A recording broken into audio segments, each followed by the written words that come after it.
Yesus, Anak Allah Maha Kudus, tercurahlah darah-Mu yang kudus. Surga bumi sujud menyembah-Mu, Allah Bapa dalam nama-Mu. Kudus kasih-Mu Yesusku, kudus kasih-Mu Bapakku.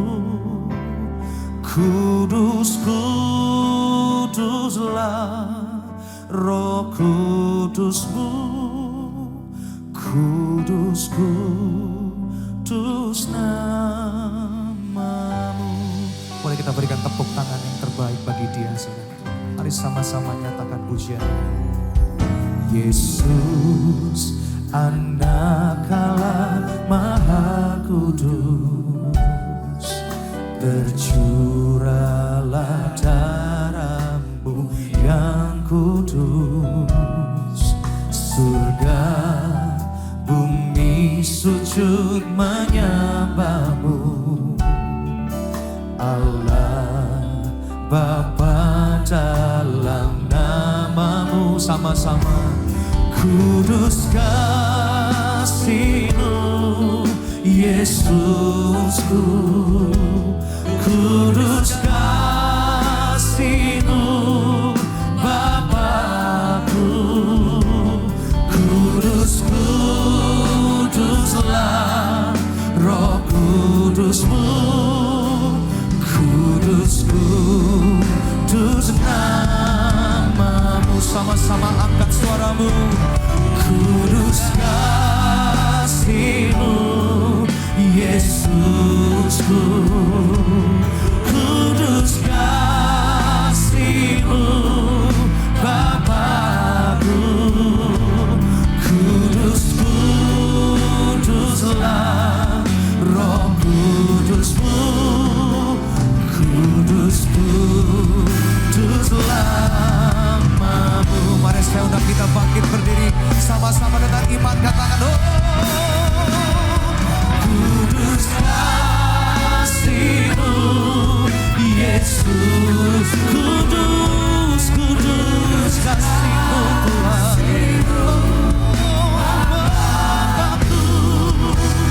Kudus, kuduslah Roh Kudus-Mu, kudus, kudus. Sekali lagi nyatakan pujian ini, saudara, katakan kudus kasih-Mu Yesusku, kudus kasih-Mu Bapakku. Kudus, kuduslah Roh Kudus-Mu, kudus, kudus nama-Mu, kudus nama-Mu, kudus, kudus nama-Mu. Sama-sama katakan kudus, kudus nama-Mu. Oh, kudus nama-Mu Tuhan.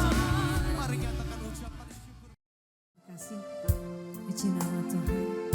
Arahkan hatimu hanya kepada Tuhan kita.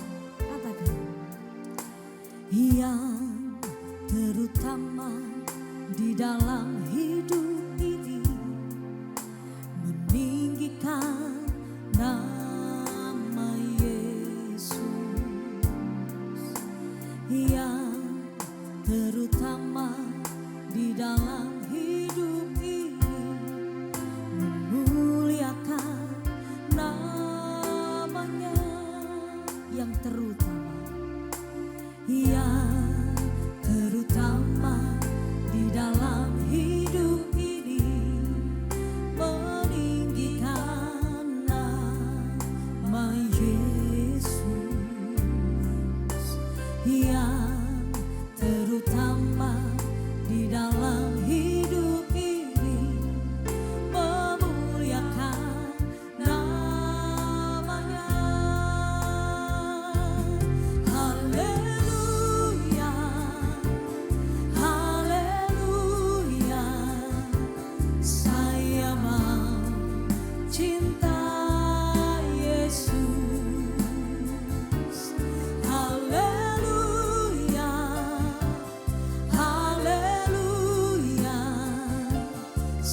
atas segalanya saudara.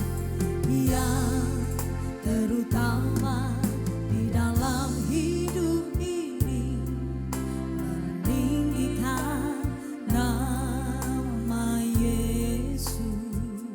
Amin. Yang terutama di dalam hidup ini memuliakan namanya. Haleluya, haleluya, saya mau cinta Yesus. Haleluya, haleluya, saya mau cinta Yesus.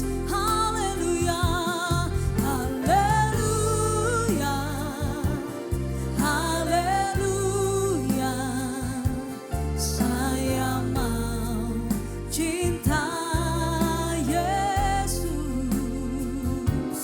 Haleluya, haleluya, saya mau cinta Yesus. Haleluya, haleluya,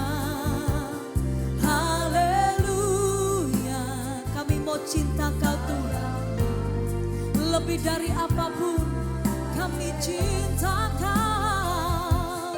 Haleluya, haleluya, saya mau cinta Yesus. Mari lebih lagi saudara nyatakan dengan hatimu.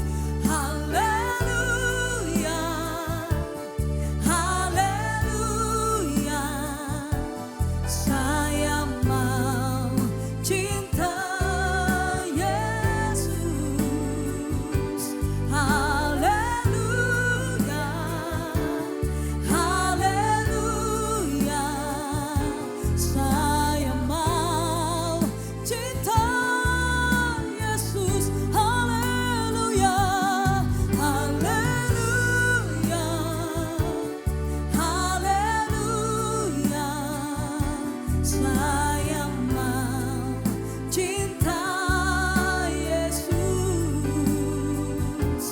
Haleluya, haleluya, saya mau cinta Yesus. Haleluya, haleluya, saya mau cinta Yesus. Lebih lagi saudara katakan haleluya, haleluya, saya mau cinta Yesus. Haleluya, haleluya, kami mau cinta Tuhan. Kami mau lebih lagi mengasihi dengan segenap hati, dengan segenap jiwa kami. Haleluya, haleluya, saya mau cinta Yesus. Katakan saya mau cinta, saya mau cinta Yesus. Saya mau cinta Yesus. Mari beri tepuk tangan sorak-sorai kemuliaan bagi Tuhan. Amin, amin. Mari bawa penyembahanmu, pujianmu yang terbaik bagi Dia. Kami cintakan, kami kagumi pribadi-Mu Tuhan.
kami boleh menyatakan kekaguman akan Engkau. Kau pribadi yang terindah, Kau pribadi yang termulia, Kau pribadi yang terhebat, tiada bandingannya. Haleluya.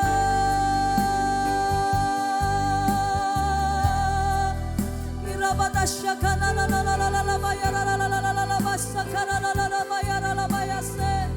Oh glory, oh praise the name of the Lord our God. Oh praise His name forevermore. For endless days we will sing Your praise, oh Lord, our God. Sing, oh praise the name, oh praise the name of the Lord our God. Oh praise His name forevermore. For endless days we will sing Your praise, oh Lord, our God. Oh praise the name, oh praise the name of the Lord our God. Oh praise His name forevermore. For endless days we will sing Your praise, oh Lord, our God. Mari bangkit berdiri bersama saudara, katakan, oh praise the name of the Lord our God. Oh praise His name forevermore.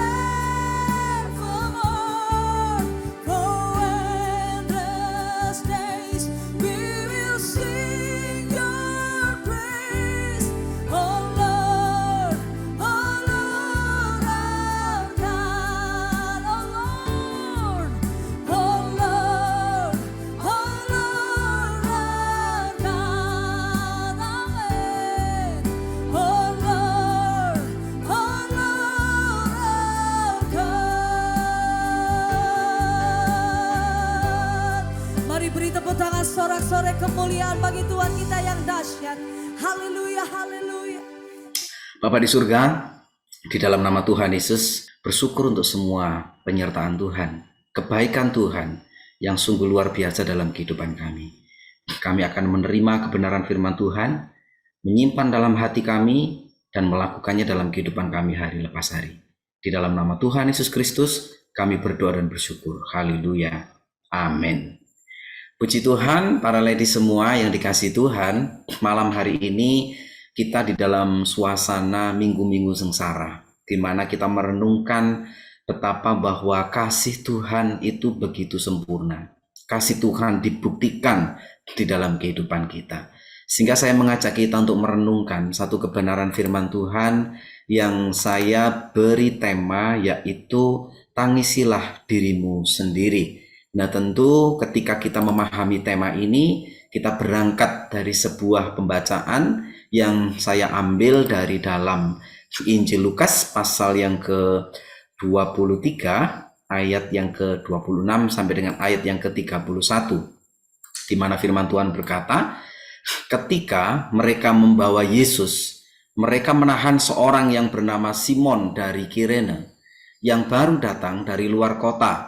Lalu diletakkan salib itu di atas bahunya supaya dipikulnya sambil mengikut Yesus. Sejumlah besar orang mengikuti dia. Di antaranya banyak perempuan yang menangisi dan meratapi dia. Yesus berpaling kepada mereka dan berkata, "Hai putri-putri Yerusalem, janganlah kamu menangisi aku, melainkan tangisilah dirimu sendiri dan anak-anakmu.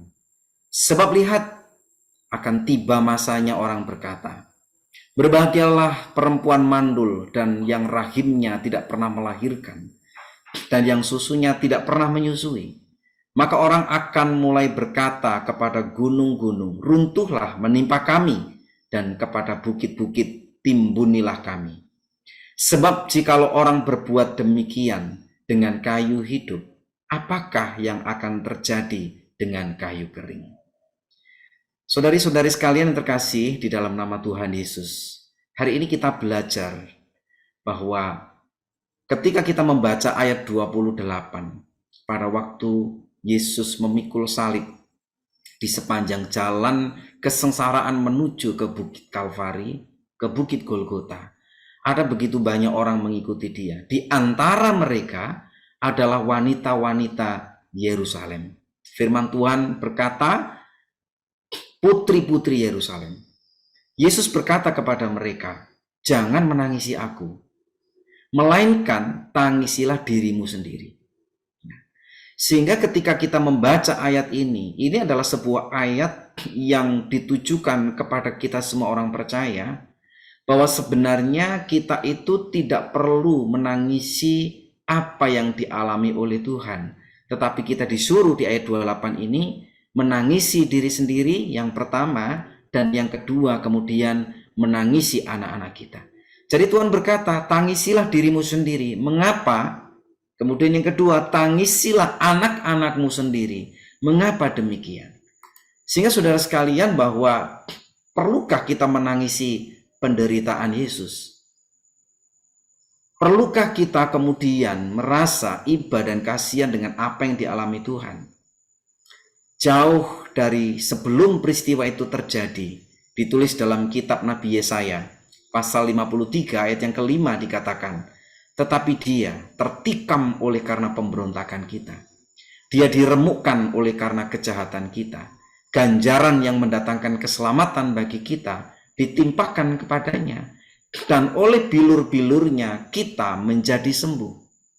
Ayat ini mengajari kita bahwa ternyata penderitaan Yesus di kayu salib bukan karena kesalahannya, bukan karena pelanggarannya, tetapi dia menderita penderitaan badan yang luar biasa itu justru untuk menyembuhkan kita. Rasa sakit, rasa nyeri yang terjadi atas sekujur tubuhnya, kepala yang dimahkotai duri, kulitnya yang tercabik-cabik oleh cambukan tentara Romawi, kemudian juga luka-luka di sekujur tubuhnya karena siksaan hukuman yang dia terimanya, bahkan paku yang menancap di dalam tangannya dan kakinya, sebuah rasa nyeri yang terjadi atas sekujur tubuhnya, itu adalah untuk menanggung dosa saya dan saudara. Itu adalah untuk menanggung pelanggaran kita. Kita yang sepantasnya dihukum, tapi Tuhan telah menggantikan kita. Sehingga salib Kristus, mari kita maknai dengan sebuah iman dan kepercayaan bahwa lewat salibnya justru kita disembuhkan. Lewat salibnya kita justru disembuhkan. Pertama-tama yang disembuhkan adalah penyakit atas dosa-dosa kita. Penyakit dosa yang mendatangkan maut. Penyakit rohani yang terjadi dalam kehidupan kita. Itu yang disembuhkan, dan itu bagian terpenting di dalam iman Kristen. Baru kemudian kita melihat bahwa oleh bilur-bilurnya kita menjadi sembuh, juga termasuk kesembuhan dari tubuh jasmani kita. Pada waktu kita sakit, kita berdoa di dalam nama Yesus. Kuasa darah Yesus membasuh lukaku, kuasa darah Yesus menyembuhkan sakitku. Hal itu bisa terjadi lewat salib Kristus, lewat pengorbanan kasih Tuhan. Sehingga semua pengorbanan Tuhan itu ditujukan untuk kita, supaya kita sembuh dalam sakit rohani, yaitu pengampunan dosa kita, dan kita disembuhkan dari sakit jasmani yang kita alami. Di dalam Lukas 26 ayat 38, ketika Yesus berada di Taman Getsemani, dia berkata, hatiku sangat sedih, seperti mau mati rasanya. Tinggallah di sini dan berjaga-jagalah dengan aku. Kondisinya dia sebagai manusia yang sebenarnya, itulah yang kemudian membatasi. Itulah yang membuat dia kemudian menyangkal diri. Itulah yang membuat dia kemudian menuruti kehendak Bapa dalam penderitaan yang luar biasa. Dia bukan hanya mengalami penderitaan secara fisik, tetapi Yesus juga mengalami derita atas jiwanya. Itu begitu menekan, itu begitu mencemaskan dirinya. Tahukah kita mengapa Tuhan mengalami derita yang seperti itu, sampai kemudian jiwanya mengalami penderitaan yang begitu hebat, sampai kemudian aku sangat sedih seperti mau mati rasanya. Tahukah kita semua bahwa semua itu dikatakan Yesus untuk ikut merasakan apa yang kita rasakan. Hari ini ketika kita merasa tertekan, berbeban berat, jiwa kita dalam kesedihan yang begitu mendalam karena kita mengalami peristiwa yang tidak mengenakkan. Kita ada dalam situasi yang sulit. Tuhan mengerti apa yang kita rasakan. Dia adalah Allah yang peduli dengan apa yang kita rasakan. Karena dia pernah mengalaminya. Sehingga pada waktu kita merenungkan apa yang terjadi dalam penderitaan Yesus secara fisik, itu adalah untuk kesembuhan rohani kita, itu untuk kesembuhan jasmani kita. Pada waktu Tuhan Yesus mengalami penderitaan dalam jiwanya, kita juga tahu bahwa jiwa yang tertekan, yang dialami oleh Tuhan telah mengajari kita banyak hal. Bahwa kita harus mau menyangkal diri kita, menanggalkan keinginan kita kepada kehendak Tuhan. Tuhan Yesus untuk ketaatannya memikul salib menebus dosa manusia. Dia telah bergumul, dia telah memberikan satu contoh dan teladan kepada kita untuk tidak pernah menyerah, untuk tetap taat kepada kehendak Tuhan. Hari ini ketika kita dalam keadaan sulit, hari ini ketika kita dalam keadaan tertekan, Tuhan telah mengajari kita banyak hal. Dia ikut merasakan apa yang kita rasakan. Kesepian, kesendirian, saudara sekalian, itu pernah dialami Tuhan. Dia ditinggalkan, sahabat-sahabatnya meninggalkan dia. Orang-orang yang dekatnya kemudian lari ketika Yesus ditangkap. Dia mengalami kesendirian, tetapi dalam kesendiriannya dia berseru kepada Bapanya. Dia memberikan teladan kepada kita. Sehingga apa yang dialami oleh Tuhan Yesus bukan untuk kita tangisi. Sudah semestinya kemudian kita menyadari betapa kita membutuhkan pertolongan dari Tuhan. Ketika kita dalam persoalan, jiwa yang tertekan, apapun yang kita rasakan, yang itu menghimpit kita, ini waktunya untuk kita lari kepada Tuhan. Ini waktunya untuk kita bersandar kepada Tuhan. Kenapa? Karena Tuhan adalah Allah yang mengerti dengan apa yang kita rasakan. Di dalam 1 Petrus pasal 2 ayat yang ke-24 juga dikatakan, Ia sendiri telah memikul dosa kita di dalam tubuhnya di kayu salib. Sehingga penderitaan yang dia rasakan, apa yang terjadi di atas kayu salib itu sebenarnya adalah untuk saya dan saudara. Itu adalah untuk kita semua, manusia berdosa. Ia yang tidak berdosa dijadikan berdosa. Dia adalah Allah yang Maha Kudus, telah merasakan di dalam penderitaan jiwanya atas dosa dan kejahatan yang tidak pernah dia lakukan, tapi kemudian ditimpakan kepada dia. Jadi kita bisa berkata seakan-akan Bapa berpaling karena Yesus pada waktu disalib, dia menanggung dosa dunia, itu ditimpakan kepada dirinya. Sehingga ketika dia di atas kayu salib, dia berseru, Eli, Eli, lama sabachthani. Mengapa? Allahku, Allahku, mengapa engkau meninggalkan aku? Karena dosa seluruh dunia telah diterima di dalam dirinya, telah ada di dalam tubuhnya. Sehingga tubuh itu kemudian mati, tetapi tubuh itu juga yang kemudian dibangkitkan sebagai tanda dia telah menang dari dosa. Saudara-saudara sekalian, penderitaan dia di kayu salib, penderitaan Yesus di kayu salib adalah untuk menanggung dosa kita, menebus dosa kita. Sehingga hari ini kalau kita percaya kepada Tuhan, gak peduli apapun latar belakang kita, gak peduli apapun yang pernah kita lakukan, kuasa darah Yesus, setetes darah di Kalvari itu menyucikan kita, menguduskan kita. Di sana ada pengampunan yang luar biasa. Sehingga dengan penuh keberanian kita bisa menghadap Tuhan, kita bisa berdoa, kita bisa dengan penuh kasih memanggil namanya tanpa ketakutan. Dengan hati yang penuh kasih kita bisa memanggil namanya yang kudus. Kita berkata, Tuhan tolong saya, Tuhan ampuni saya. Dan dari Golgota itulah, saudara-saudara sekalian, rahmat dan pengampunan Tuhan telah dicurahkan atas seluruh dunia. Sehingga kita meskipun terlahir dalam dosa, ketika kita berjumpa dengan Tuhan, kita telah mengalami pengampunan dosa yang luar biasa.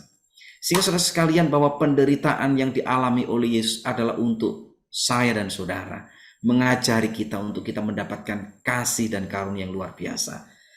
Kalau kita membaca Yohanes 11 ayat 35, bagi saya ini juga adalah ayat yang cukup pendek, tetapi juga ayat ini yang menunjukkan sebuah keterkejutan ketika kita membacanya, bagaimana Allah yang kudus, Allah pencipta langit dan bumi, dituliskan dalam keadaan maka menangislah Yesus. Tahukah saudara bahwa ketika Yesus menangis adalah itu dalam posisinya, dalam kondisinya, dalam jiwanya sebagai manusia. Tentu dia bisa menangis. Sebagai manusia dia bisa merasa lapar. Sebagai manusia dia bisa merasa haus. Sebagai manusia juga dia merasakan penderitaan jasmani. Sehingga pada waktu dia melihat orang-orang terdekatnya, orang yang dikasihnya menghadapi masalah dan persoalan, dia tunjukkan kepeduliannya dengan rasa terharu, dengan ikut merasakan apa yang kita rasakan. Jadi kalau kita bertanya kepada diri sendiri, untuk siapa Yesus menangis? Kalau kita membaca konteks dari Yohanes 11 ayat 35, ini Tuhan sedang menangis atas penderitaan yang dialami oleh Maria Marta, di mana saudaranya Lazarus telah meninggal. Tetapi kemudian Tuhan dengan kasih-Nya membangkitkan Lazarus dari antara orang mati. Sehingga tangisan Tuhan adalah untuk sesamanya. Dia ikut merasakan penderitaan yang dialami oleh sahabat-sahabatnya dan disertai dengan sebuah tindakan kasih yang nyata. Sehingga hari ini kalau kita dalam persoalan, dalam penderitaan, dalam kesulitan yang begitu hebat bagaimanapun, ingat Tuhan kita adalah Tuhan yang peduli. Allah kita adalah Allah yang peduli. Dia bukan hanya peduli dan mengerti, tapi dia kemudian mendatangi kita dan mau menolong kita. Dan pertolongannya adalah pertolongan yang tidak pernah terlambat. Saudara-saudara sekalian, dia peduli kepada kita, dia siap sedia menolong kita, dan dia memiliki begitu banyak cara untuk mengeluarkan kita dari setiap persoalan kita. Sehingga saudara-saudara sekalian, mengapa kita kemudian mendengarkan sebuah firman yang mengajari kita, janganlah tangisi penderitaanku, karena penderitaanku adalah untuk pengampunan dosamu. Karena penderitaan yang aku alami adalah untuk menyelamatkan kita yang berdosa, bahwa penderitaan yang Yesus alami itu adalah untuk keselamatan seluruh umat manusia. Kemudian setelah kita membaca ayat itu, Yesus berkata, tangisilah dirimu sendiri. Tuhan berkata, jangan menangisi penderitaannya,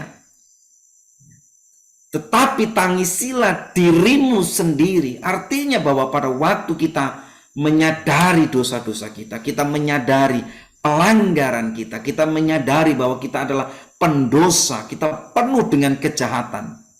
Yang seringkali bahwa dosa, pelanggaran, kejahatan yang kita lakukan itu kemudian menindas diri kita dan membuat kita tinggal dalam persoalan, kesedihan, himpitan, masalah. Tahukah saudari bahwa semua yang terjadi atas kehidupan kita itu, penderitaan itu disebabkan oleh dosa dan pelanggaran kita. Mari kita menangis. Kita bukan menyalahkan siapa-siapa, tetapi tangisan itu bukanlah tangisan untuk mengasihani diri sendiri, tapi tangisan yang dimaksudkan Tuhan adalah tangisan penyesalan, tangisan pertobatan kepada diri sendiri. Karena kita adalah manusia berdosa, kita adalah manusia yang penuh dengan kejahatan. Dan mengapa ladies mengalami masalah? Mengapa kita mengalami masalah? Kita mengalami masalah itu karena kesalahan kita loh. Kita mengalami masalah itu karena kejahatan kita. Kita mengalami masalah karena penderitaan kita sendiri, kesalahan kita. Firman Tuhan mengatakan kepada kita bahwa jangan pernah berkata bahwa pencobaan-pencobaan itu datangnya dari Tuhan. Tuhan gak pernah mencobai siapapun. Pencobaan itu datangnya dari iblis. Mengapa iblis menggocoh? Mengapa iblis mencobai? Karena kita buka celah. Ada sesuatu di dalam kehidupan kita itu yang mendatangkan celah, sehingga kuasa iblis bisa melemparkan persoalan. Dia bisa memanahkan panah-panah api Kita bisa marah, kita bisa tersinggung. Pada waktu kita marah, kita tersinggung, kita ngomong nggak karu-karuan. Dan pada waktu kita ngomong nggak karu-karuan, teman kita tersinggung. Dan pada waktu teman kita tersinggung, kita punya persoalan, kita punya masalah. Siapa yang membuat kita masuk dalam masalah? Itu adalah diri kita sendiri. Kita yang masih egois. Keinginan mata kita, hawa nafsu kita yang nggak bisa kita kuasai, itu mendatangkan masalah, itu mendatangkan persoalan. Itulah yang harus kita sesali. Kebodohan-kebodohan kita, ketidaktahuan kita, atau ketidakmautawan kita sudah tahu itu nggak benar, tapi kemudian kita langgar. Kita sudah nggak tahu itu salah, kita tabrak aja, dan akibatnya kita sendiri yang salah, kita sendiri yang menderita. Ya baiklah, kita menyesal.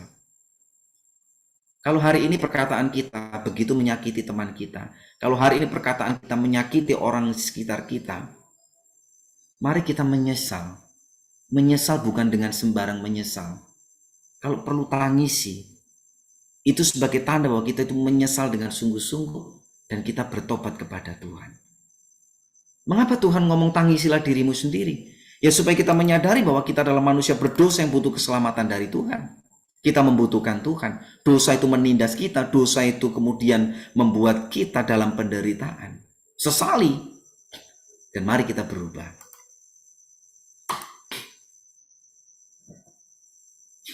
Bisa jadi bahwa tangisan karena mengasihani diri sendiri itu nggak pernah ada gunanya. Tapi kalau kita menangis karena penyesalan yang disertai dengan pertobatan yang sungguh, itu berguna untuk perubahan diri.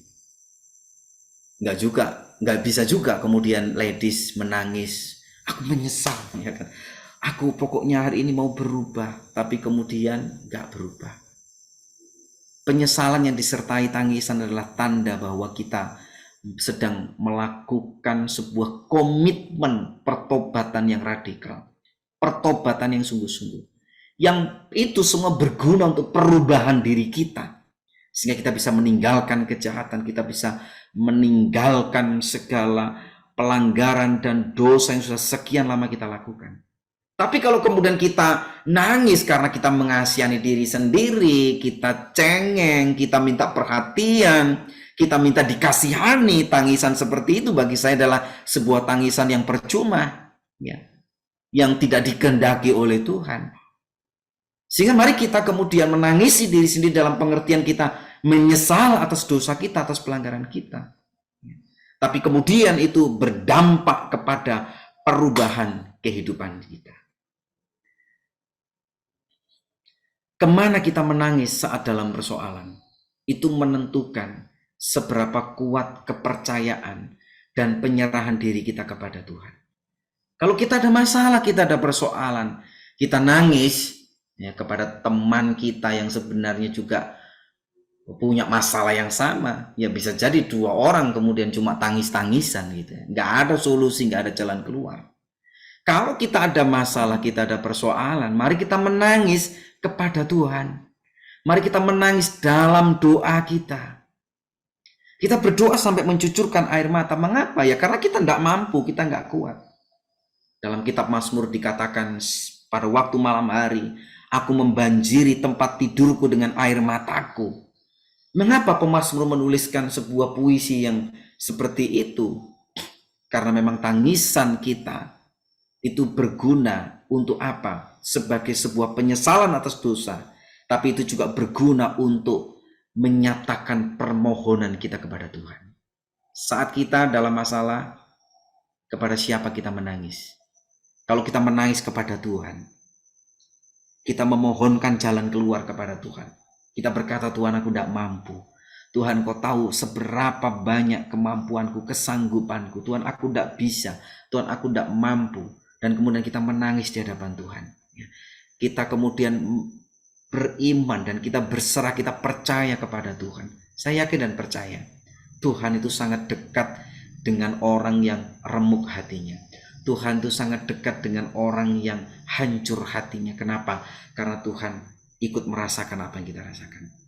Tuhan ikut merasakan setiap apa yang kita derita. Dan dia bukan hanya turut merasakan, tapi kemudian dia juga ikut akan menolong kita. Dia memiliki begitu banyak jalan. Dia masih sanggup membuat mujizat. Dan tahukah saudara bahwa air mata kita itu juga ditampung dalam kirbatnya Tuhan. Kalau itu adalah sebuah air mata permohonan, air mata komitmen, air mata penyesalan yang kita katakan kepada Tuhan, air mata itu akan diganti dengan sukacita yang luar biasa. Kalau hari ini kita masih menabur dengan mencucurkan air mata, gak apa-apa, sabarlah. Sebab ketika kita menabur dengan cucuran air mata, ketika waktunya menuai tiba, maka kita akan menuai dengan sukacita. Kita akan menuai dengan sorak-sorai. Ada banyak ladies nanya sama saya, Pak, berapa lama saya harus menangis? Pak, berapa lama saya harus mencucurkan air mata? Kalau itu waktunya belum tiba, sesaat lagi, pasti Tuhan akan menghapuskan air mata kita dan menggantikan dengan sorak-sorai. Pak, ini bukan sesaat lagi. Pak, ini sudah terlalu lama. Ya sudah, kalau gitu, tunggu lebih lama lagi. Pak, ini sudah terlalu lama. Sedikit lagi. Atau mungkin lebih lama lagi. Mari kita tetap sabar. Mari kita tetap beriman. Kepada siapa kita menangis saat kita menghadapi persoalan, itu menentukan seberapa besar kokoh, seberapa kuat penyerahan diri kita kepada Tuhan.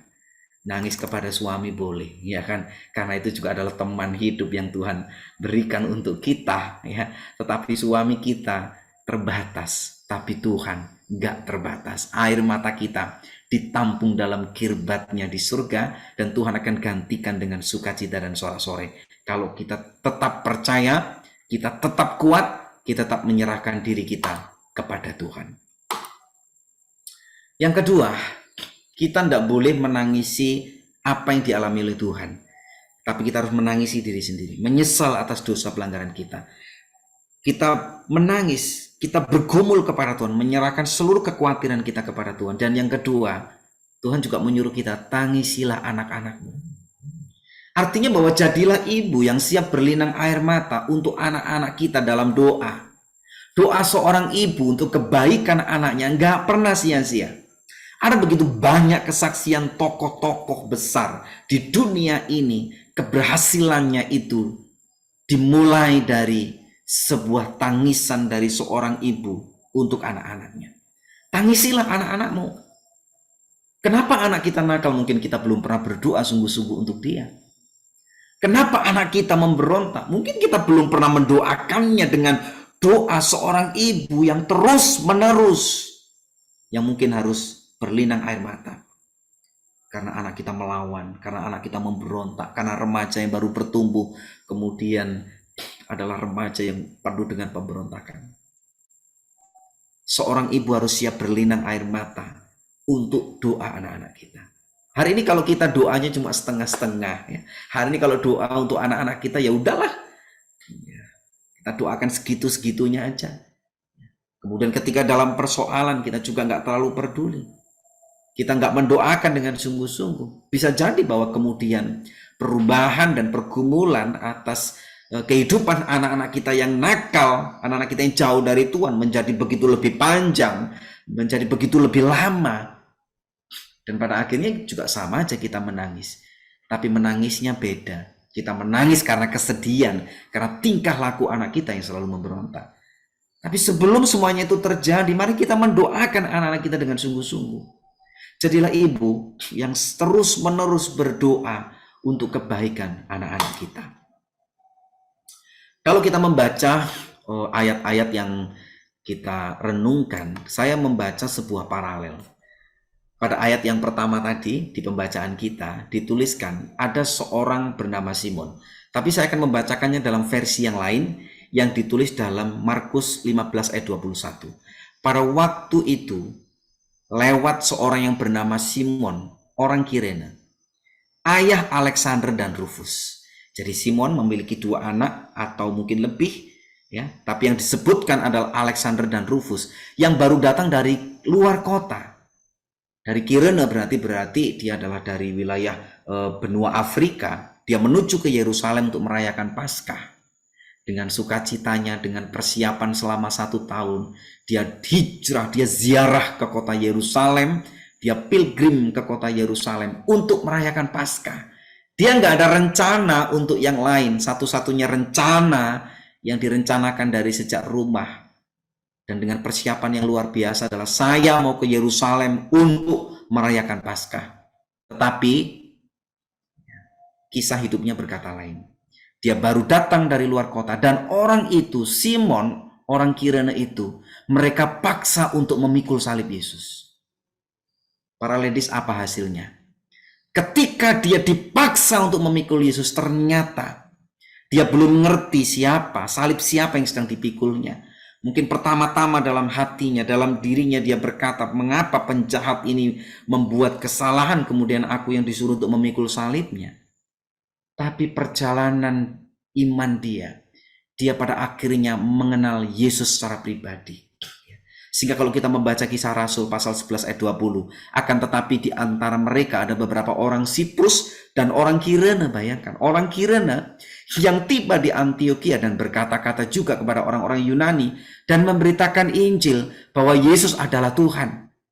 Ada orang dari Kirene yang kemudian menjadi penginjil. Memang tidak ditulis dengan jelas di dalam Alkitab, tetapi kita bisa membuat sebuah penafsiran bahwa ternyata Simon dari Kirene itu telah bertobat dan percaya Yesus. Dan dia memberitakan Injil. Dia memberitakan Injil kepada teman-temannya, sehingga ada beberapa orang dari Siprus, beberapa orang dari Kirene yang kemudian percaya Yesus. Kenapa percaya Yesus? Tentu percaya Yesus juga kemudian berkat penginjilan yang dilakukan oleh Simon. Nggak berhenti sampai di situ. Kalau kita lihat fakta dalam kisah 13 ayat 1, dikatakan, pada waktu itu dalam jemaat di Antiokhia ada beberapa nabi dan pengajar, yaitu Barnabas dan Simeon yang disebut Niger dan Lukius orang Kirene, dan Menahem yang diasuh bersama dengan Raja wilayah Herodes dan juga Saulus. Di jemaat Antiokhia ada orang-orang Kirene yang percaya Tuhan, yang menyerahkan dirinya kepada Tuhan. Pada akhirnya ketika Paulus memulai perjalanan pelayanannya, kita membaca sebuah salam yang ditulis dalam Roma 16 ayat 13 dikatakan, salam kepada Rufus. Kata Rufus, nama Rufus yang ada di Roma 16 ayat 13, itu paralel dengan Markus 15 ayat 21. Bahwa ternyata Rufus adalah anaknya Simon dari Kirene. Ternyata Simon dari Kirene punya anak Alexander dan Rufus, yang pada akhirnya Alexander dan Rufus adalah orang-orang yang mengasihi Tuhan, yang percaya Tuhan. Salam kepada Rufus, orang pilihan dalam Tuhan. Dan salam kepada ibunya, yang bagiku adalah juga ibu. Para ladies, ternyata Simon yang bertobat percaya Yesus membawa istrinya juga bertobat dan percaya Yesus. Bukan hanya itu. Istri dari Simon orang Kirene, mama dari Rufus, adalah seorang ibu rohani yang luar biasa. Paulus seorang rasul yang begitu besar. Dia berkata bahwa ibunya Rufus yang bagiku juga adalah ibu. Ini sesuatu yang luar biasa. Sebuah perubahan hidup yang luar biasa. Saya yakin percaya bahwa ketika ibu ini mengasuh Rufus, ngajari Rufus untuk menjadi seorang pemberita Injil yang militan, itu disertai juga dengan linangan air mata. Tapi linangan air mata yang demikian adalah linangan air mata yang begitu berarti. Sehingga mari kita mendidik anak-anak kita itu menjadi pemikul salib yang setia. Jangan sampai kita mendidik anak-anak kita menjadi orang yang gampangan, gak bisa merasakan deritanya mengikut Yesus, maunya hanya enak-enak saja, maunya hanya santai-santai saja, maunya imannya nggak bertumbuh. Tetapi mari kita ngajari anak kita, meskipun itu dengan linangan air mata, meskipun itu dengan sebuah kesedihan, tetapi kesedihan yang di awal, di mana kita sedang ngajari anak kita menjadi pemikul salib yang setia. Saya percaya itu akan berdampak yang luar biasa. Tidak ada kemenangan tanpa salib. Kalau anak-anak kita mau mengalami kemenangan, ajar dia menjadi generasi pemikul salib. Simon menjadi pemikul salib. Firman Tuhan juga berkata kepada kita semua, sangkal diri, pikul salib setiap hari. Pada waktu kita memikul salib, saya percaya kita akan menjadi orang yang kuat. Di dalam Lukas 23 ayat 31 dikatakan, sebab jikalau orang berbuat demikian dengan kayu hidup, apakah yang terjadi dengan kayu kering? Saudara sekalian, bahwa pesan Yesus untuk menangisi anak-anak kita itu juga berhubungan dengan nubuatan penghancuran kota Yerusalem. Di mana pada waktu tahun 70 kota Yerusalem dihancurkan, ibu-ibu harus menangis kehilangan anak-anaknya. Sehingga Tuhan memperingatkan para ibu-ibu yang sedang menangisi dirinya. Dia berbalik menyuruh dia untuk menangisi anak-anaknya. Mengapa? Karena penderitaan yang akan dialami oleh ibu-ibu, oleh wanita-wanita Yerusalem pada waktu kota Yerusalem dihancurkan itu begitu hebat. Anak-anak mereka mati terbakar, anak-anak mereka mati dalam tombak, dalam pedang, karena sebuah serangan yang begitu hebat dari pasukan Romawi. Sehingga saudara sekalian, kalau kamu berbuat jahat kepada Tuhanmu, yaitu kayu hidup, apa yang akan terjadi kepada kayu kering? Penderitaan sehebat apa yang nanti akan kamu alami?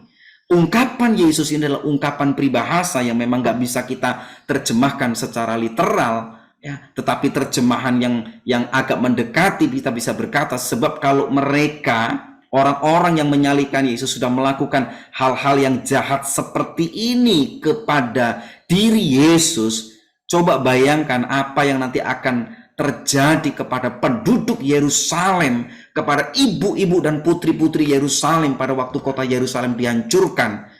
Makanya kemudian Yesus berkata, berbahagialah ibu yang gak punya anak, karena dia bisa lari, dia bisa menanggung penderitaan itu sendiri. Gak apa-apa ibu menderita, yang penting anak gak menderita. Gak apa-apa ibu lapar, yang penting anak kenyang. Gak apa-apa ibu capek, yang penting anak bahagia. Kan gitu yang sering kita lakukan. Jadi penderitaan penghancuran kota Yerusalem itu begitu hebat. Sehingga pada waktu Yesus menyuruh mereka untuk sadari bahwa penderitaan yang dialami begitu hebat. Sehingga para ladies yang terkasih, saya akan tutup dengan sebuah statement point. Bahwa jangan pernah membiarkan anak kita menjadi stroberi. Yang pada akhirnya hanya akan datang tangisan penyesalan. Kita nggak pernah ngerasin anak kita. Kita nggak pernah menjadikan mereka itu generasi pemikul salib. Kita manjakan dia, kita turuti semua kemauannya. Oh kasihan dia, oh kita sayangi dia dengan sesuatu yang sifatnya jasmani dan fana dan sementara. Sehingga mereka hanya menjadi seperti stroberi. Kelihatan indah di luar, begitu menarik. Tapi begitu ada tekanan, ada masalah, ada persoalan, begitu gampang hancur. Begitu lunak. Gak ada kekuatan. Kenapa? Karena mungkin kita gak pernah mendidik dia dengan keras di dalam kebenaran firman Tuhan. Kalau kita hanya memanjakan anak kita gak memaksa anak-anak kita untuk hidup dalam kebenaran, kita gak berlinang air mata untuk mendoakan mereka, jangan kaget kalau mereka hanya menjadi seperti stroberi yang pada akhirnya kita hanya akan menyesal. Tetapi kalau kita mau didik mereka menjadi generasi pemikul salib, pada akhirnya tangisan kita adalah tangisan keharuan, tangisan kebanggaan melihat pencapaian prestasi, melihat keberhasilan yang terjadi dalam kehidupan anak-anak kita. Saya percaya para ladies adalah ladies yang siap untuk memiliki iman yang kuat dan dewasa. Air mata kita bukanlah air mata yang sembarangan keluar, tetapi air mata kita adalah air mata yang harus keluar ketika kita menyesal, menyadari kita butuh Tuhan. Air mata yang bergumul dalam persoalan kita. Air mata kita berikan dalam doa kita kepada Tuhan ketika kita menghadapi masalah. Air mata kita mengalir ketika kita mendoakan anak-anak kita. Dan kita mau mendidik anak kita, meskipun kita sedih ketika kita dilawan, meskipun kita gak enak ketika kita kemudian diberontak oleh anak kita, tapi kita sedang mendidik anak kita menjadi generasi pemikul salib. Saya percaya generasi pemikul salib adalah generasi yang kuat, generasi yang akan berhasil. Salib bukan bicara penderitaan, salib bicara kemenangan, salib bukan bicara kesengsaraan saja, tapi salib juga bicara masa depan yang indah bersama dengan Tuhan. Para ladies, saya mengajak kita untuk berdoa. Tuhan, hamba-Mu selesai bicara. Kami mengerti bahwa setiap pergumulan kami, persoalan kami, Engkau sudah jawab, Engkau sudah tolong kami. Bahkan Engkau menyembuhkan sakit rohani kami, yaitu dosa. Engkau menyembuhkan sakit jasmani kami. Tuhan, kepada siapa kami harus menangis? kami mau berkata, kami hanya mau menangis kepada Tuhan Yesus, Juru Selamat kami. Menyesal atas dosa kami. Dan ketika kami ada dalam beban persoalan, orang menyakiti kami, orang kemudian orang memperkarakan kehidupan kami. Tapi kepada kami tahu, kepada siapa kami harus berlari, yaitu kepada Tuhan Yesus Juru Selamat kami. Tuhan ajari juga kami untuk menangis untuk anak-anak kami. Tuhan, kami berdoa untuk anak-anak yang telah Tuhan percayakan dalam kehidupan kami. Tuhan, biarlah kami serahkan hidupnya ke dalam tangan kuasa-Mu. Ajari kami Tuhan, ajari kami, temani kami Tuhan pada waktu kami menasehati anak-anak kami. Temani kami Tuhan pada waktu kami mengajari anak kami tentang kebenaran firman Tuhan. Karena kami sedang membentuk mereka menjadi orang-orang yang siap untuk memikul salib, menyangkal diri. Sehingga pada waktunya nanti masa depan yang indah, yang penuh harapan akan terjadi dalam kehidupan mereka. Hamba-Mu selesai bicara, tapi Roh Kudus akan terus bicara dalam kehidupan kami, memberikan penghiburan kepada kami, menghapus setiap air mata kami, sehingga kami mengalami sukacita dan damai sejahtera. Biarlah anugerah damai sejahtera daripada Allah Bapa di dalam Putra Tunggalnya Yesus Kristus dan di dalam persekutuan dengan Allah Roh Kudus menyertai kehidupan kami sekalian mulai malam hari ini sampai selama-lamanya. Mari kita akhiri dengan doa Bapa kami bersama-sama. Bapa kami yang di surga, dikuduskanlah nama-Mu. Datanglah kerajaan-Mu, jadilah kehendak-Mu di bumi seperti di surga. Berikanlah kami pada hari ini makanan kami yang secukupnya, dan ampunilah kami akan kesalahan kami, seperti kami juga mengampuni orang yang bersalah kepada kami. Dan janganlah membawa kami ke dalam kami daripada yang jahat, karena Engkau lah yang punya kerajaan dan kuasa dan kemuliaan sampai selama-lamanya. Amin. Kudus kasih-Mu, Yesusku. Kudus kasih-Mu, Bapakku. Kudus, kuduslah Roh Kudus-Mu. Kudus, kudus nama-Mu. Sama-sama angkat suaramu. Kudus kasih-Mu, Yesusku. Kudus kasih-Mu, Bapakku.